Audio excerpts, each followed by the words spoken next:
நானே என்ன செருப்பால அடிச்சுக்கிட்ட அப்படின்னு லட்சுமி மங்களான நடிகை ஐஸ்வர்யா சொல்லியிருந்த அந்த ஒரு விஷயம் இப்ப சோசியல் மீடியால பயங்கர வளம் வந்துட்டு இருக்கு. அத பத்தி இந்த வீடியோல நம்ம இப்போ முழுமையா பார்க்கலாம். தென்னிந்திய சினிமா இண்டஸ்ட்ரியில 60கள்ல இருந்து ஆரம்ப கட்டத்துல இருந்தே 90 வரைக்குமே நல்ல ஒரு ஃபெமிலியரா பறந்துட்டு வந்த ஒரு நடிகைனா லட்சுமி அவர்கள் தான். ஸ்ரீவள்ளி அப்படிங்கிற படம் மூலியமா உங்களோட சினிமா இண்டஸ்ட்ரி வாழ்க்கை நம்ம தமிழ் இண்டஸ்ட்ரியில ஸ்டார்ட் ஆனிச்சு. நல்ல ரோல்ல எல்லாம் நடிச்சுட்டு வந்துட்டு இருந்தவங்க. அது மட்டும் இல்லாம இவங்களுக்கு தனிப்பட்ட ஃபேன்ஸ் இன்னைக்கும் தான் இருக்காங்க. பாஸ்கரன் அப்படிங்கிறவங்களை கல்யாணம் பண்ணி 6 ஆண்டுகள் அவங்களோட வாழ்ந்து ஒரு சில மனஸ்தாபத்தினால 2 பேருமே டிவோர்ஸ் பண்ணிக்கிட்டாங்க. அதுக்கப்புறம் மோகன் அப்படிங்கிறவரை திருமணம் செஞ்சு அவர் கூடயும் 5 ஆண்டுகள் மட்டும் வாழ்ந்து பிரிஞ்சுட்டாங்க. இதை தொடர்ந்து 7 ஆண்டுகள் கழிச்சு சிவசந்திரன் அப்படிங்கிறவங்களோட கல்யாணம் பண்ணி வாழ்ந்து வந்துட்டு இருந்தாங்க. இந்த நிலையில முதல் கணவரான பாஸ்கர் அவர்களுக்கு பிறந்ததுதான் லக்ஷ்மி அப்படிங்கிற மகள். அவங்களையும் சினிமா இண்டஸ்ட்ரியில இன்ட்ரோடியூஸ் பண்ணி அவங்களும் நிறைய கேரக்டர்ல பண்ணிட்டு இருந்தாங்க. இன்னைக்கு அவங்களுக்கும் ஃபேன்ஸ் அத்தனை பேர் இருந்துட்டு இருக்காங்க.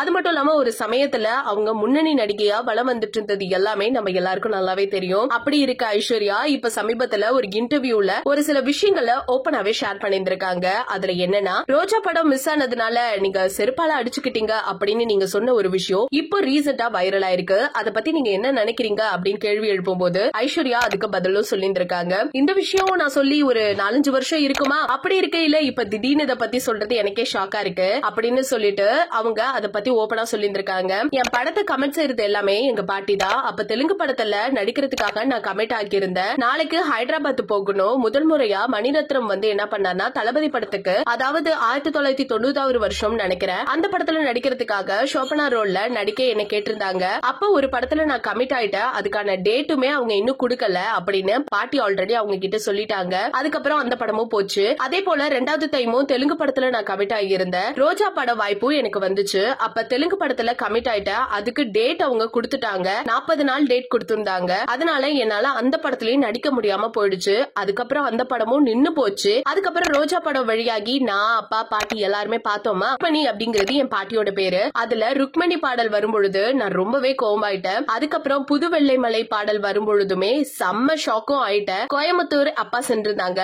அப்ப அபார்ட்மெண்ட் போயிட்டு நான் செருப்பை எடுத்து நானே அடிச்சுக்கிட்டேன். அதன் பின் மணிரத்னம் இயக்கத்துல திருடா திருடியில நடிக்கிறதுக்காக ஒரு டெஸ்ட் நடந்துச்சு. அப்பதான் நான் ஜாக்கியோட நடிக்கிறதுக்கு ஹிந்தி படத்துக்கு டேட்டும் அவங்க கொடுத்திருந்தாங்க. மணிரத்னம் அங்கிளை நான் பலமுறை பாத்திருக்கேன். அது மட்டும் இல்லாம இந்த விஷயத்தை எல்லாம் ஐஸ்வர்யா ஓபனா சொன்னதை கேட்டு ரசிகர்கள் எல்லாமே ஷாக்கா இருக்காங்க. அதுக்கப்புறம் தான் தேவர் மகன் அப்படிங்கிற படத்துல நானும் மீனாவுமே கமிட் ஆயிருந்தோம். திடீர்னு பார்த்தா காஸ்ட் மாறி போயிடுச்சு. நான் 6 படத்துல நடிக்கிற மாதிரி ஆயிடுச்சு. கதை எனக்காகவே ஹரி மாத்தினாரு. இதெல்லாம் எனக்கு பிடிச்சதுனால அந்த படத்துல ரொம்பவே பெர்ஃபெக்ட்டா நடிச்ச அப்படின்னு சொல்லிட்டு அவங்க அந்த இன்டர்வியூல ஓபனா பேசின இந்த விஷயம் சோசியல் மீடியால பயங்கர ஷேர் ஆயிட்டு இருக்கு. இத பத்தி உங்களோட கருத்துக்கள் என்ன? நம்ம எல்லாருக்குமே தெரியும், ஒரு நடிகையா இருந்தா எல்லா ஒரு படத்திலயுமே நடிக்கிறதுக்கு டக்கு டக்குன்னு ஓகே சொல்லிதான் ஆகணும். எவ்வளவு கமிட்மெண்ட் இருந்தாலும் அவங்க பார்த்து நிதானமா முடிவெடுத்தாகணும். அந்த சூழ்நிலையில நான் நிறைய படத்தை மிஸ் பண்ணிட்டேன் அப்படின்னு ஓபனாவே ஐஸ்வர்யா அவர்கள் சொல்லியிருக்க இந்த விஷயம் இப்போ மக்கள் மத்தியில பேசும் பொருளா மாறி இருக்கு. இத பத்தி உங்களோட கருத்துக்கள் என்ன அப்படிங்கறத மறக்காம நம்ம கமெண்ட் செக்ஷன்ல ஷேர் பண்ணிக்கோங்க.